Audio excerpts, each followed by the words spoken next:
Hello, everyone.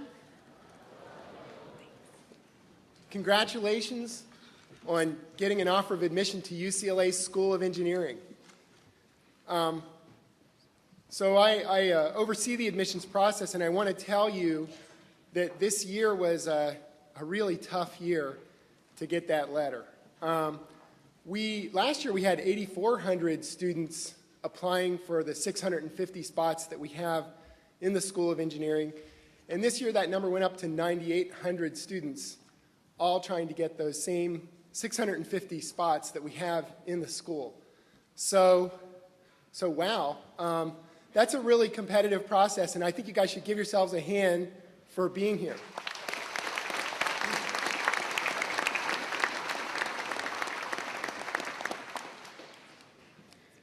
And so I'm going to kind of preside over this event, introducing the people who are going to tell you about various reasons why you might want to come to UCLA. I mean, really what you're doing today, when you're picking a university, it's really about fit. There are lots of great universities. We're not the only great university, but you want to find the place that feels right to you. There are a lot of good qualities. We have really strong academics, excellent weather, except for today. A great urban environment surrounded by a lot of the companies that you might work at when you graduate, a fantastic faculty. And so let's go ahead and get started with our day. And I want to introduce to you the dean of our school, Dean Vijay Dhir. I want to tell you a couple of things about Vijay. One thing is that he is still doing some research on heat transfer of boiling fluids, and he's going to be boiling some fluid in the next space shuttle mission. That's kind of cool, testing how the heat transfer happens with boiling fluids in space. That may not be as important to you personally as something else that Vijay has done. He's really taken it upon himself as dean of the school to raise a lot more funds specifically for fellowships and scholarships. One of the packets that you got today tells you about all of the scholarships that are available to our undergraduate students after they show up. So, sometime in the fall of your freshman, each year you can compete for these fellowships. And thanks to Vijay, since he got here, there are 80 more of these fellowships than there were before he got started with this project, and he has plans to grow it even further. And that's a tremendous contribution to the school. He's also, during his time as dean so far, the faculty has grown and become a lot stronger, and you can see that we've hired a lot of faculty and done very well at it from the number of career awards and National Academy memberships and other things that the faculty that we're bringing in, a lot of faculty to stay strong, and the faculty that we're bringing in are doing really well. So it really gives me great pleasure to introduce to you Dean Vijay Dhir, the dean of our school.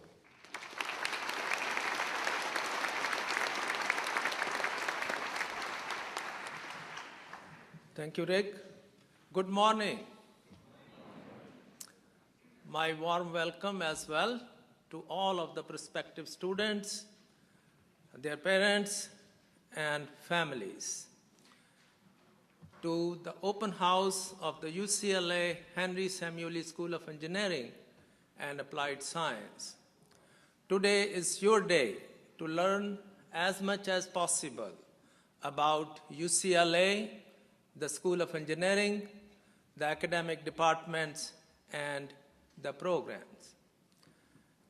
I want to begin by congratulating again all of the students, their parents and families, for students having done so well in their high school academics and standardized tests to be accepted to the School of Engineering.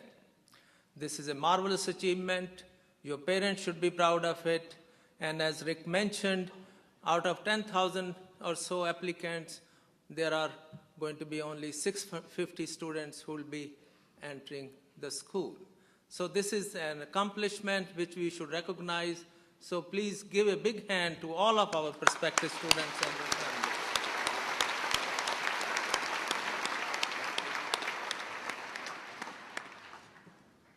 It is truly admirable that you have chosen to be an engineer.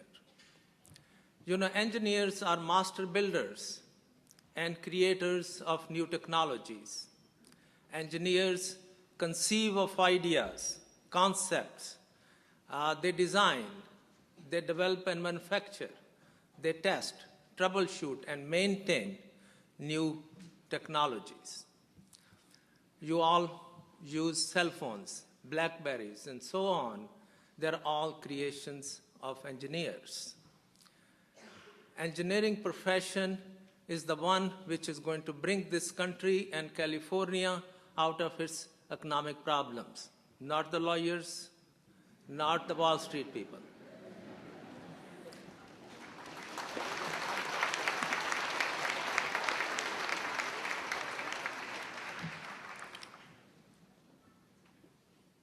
At engineering education, which we hope you are here to receive, there are several challenges. The engineering educational enterprise is composed of three basic components, those components being faculty and staff. Then is the programs and curriculum, and the third is students. First, faculty and staff.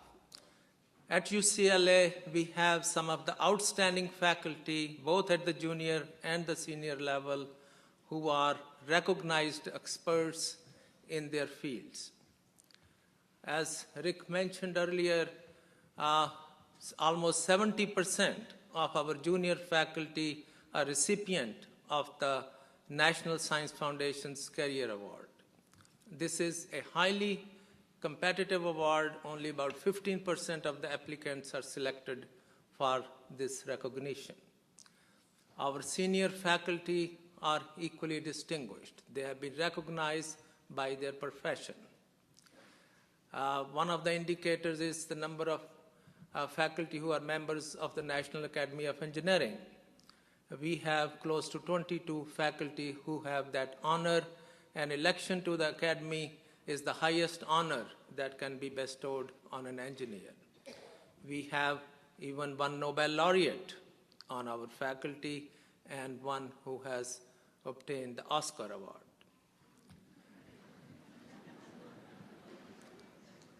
Irrespective of how distinguished or senior the faculty are, each one of them is required to teach at least one undergraduate course per year, if not two. All of our teaching is done by the faculty. We do hire temporary faculty from industry just to complement the expertise we have in-house, and individuals from industry bring their own experience to impart to the students. Then, TAs, their role is to assist faculty and to provide educational experience to students outside of the classroom or in the laboratories. None of our classes are taught by TAs. The staff is extremely supportive and dedicated to facilitating students complete their degree objectives in the smoothest way possible. We have designed the curriculum so that the students, when they graduate, would be able to meet the challenges of the 21st century. You know, the problems of the 21st century are going to be very complex, and they would require individuals with different talents to come together to solve those multidisciplinary problems. As such, in our curriculum, while focusing on the fundamentals, we are requiring that every student take a 3-course technical breadth in a discipline different than their major. For example, electrical engineers could take a 3-course technical breadth in mechanical engineering, and vice versa. We also have these technical breadth areas at the school level. An example would be technology management, which is extremely popular with the students. It exposes students to entrepreneurship, to how to start a company, how to manage a company, what is engineering economics, and so on. Then we require students to take one course in ethics. Engineers have to uphold the highest ethical standards while designing and developing new technologies, new innovative devices and systems. We have a course on writing. Engineers must be able to communicate through writing as well as through oral presentations. So every student does have to take a course in technical writing. And recently we have introduced a seminar course at the freshman level. That course is titled, What Students Need to Know About Engineering, but Were Afraid to Ask. Our curriculum provides enough hands-on experience during the course of your 4-year stay here, and that hands-on experience is supplemented by students working on projects that are run by student chapters of various professional societies. We also encourage our students to spend one summer in an industry to do summer internship. We have educational coordinator whose job is basically to facilitate students finding an internship in industry. And we also recommend a second summer the students spend on research projects with faculty in-house. And some of the critical technologies that are being developed in the school, which are extremely important to this country and to the world, are in the area of healthcare, cybersecurity, clean green energy, water, and sustainability. The technologies we are developing are going to have big impact downstream 10, 15 to 20 years from now in the same way as internet had on our lives. You may not know, or you may know, internet was developed here at the UCLA School of Engineering. We are the birthplace of the internet. First message on internet was sent on October 29th, 1969.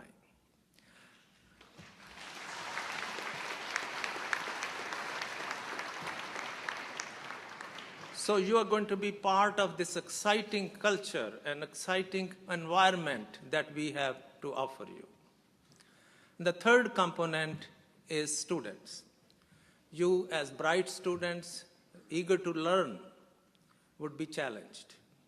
You're going to be challenged to think independently, to solve problems that are open-ended. You're going to challenge us by asking questions, the answers to which we may not have. And you're going to challenge yourself by trying to accomplish much more than could be accomplished you thought you could do it. So then you say, okay, that's about academics. What about social life? UCLA is a large campus which has lots of opportunities for extracurricular activities.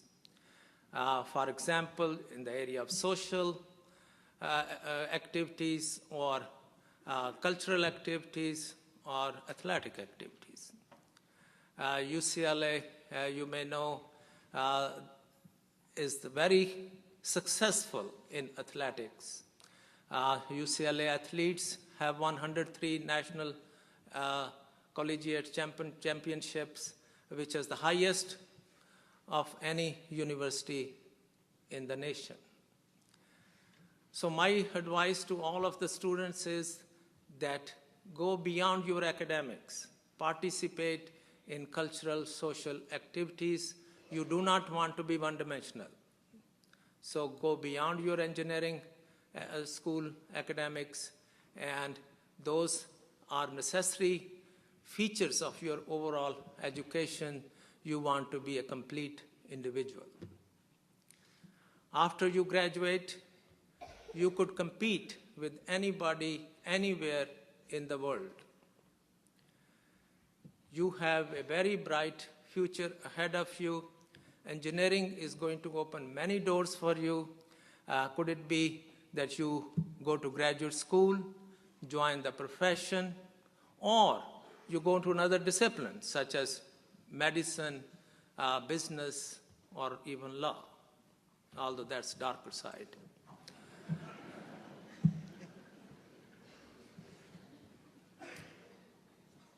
So in closing, I would like to wish all of the students a very successful educational experience wherever you decide to go. To the students, their parents, and the families, thank you very much for coming and joining us this morning. It is a true pleasure to welcome you all, to see you all, and I wish you a wonderful day ahead. Thank you.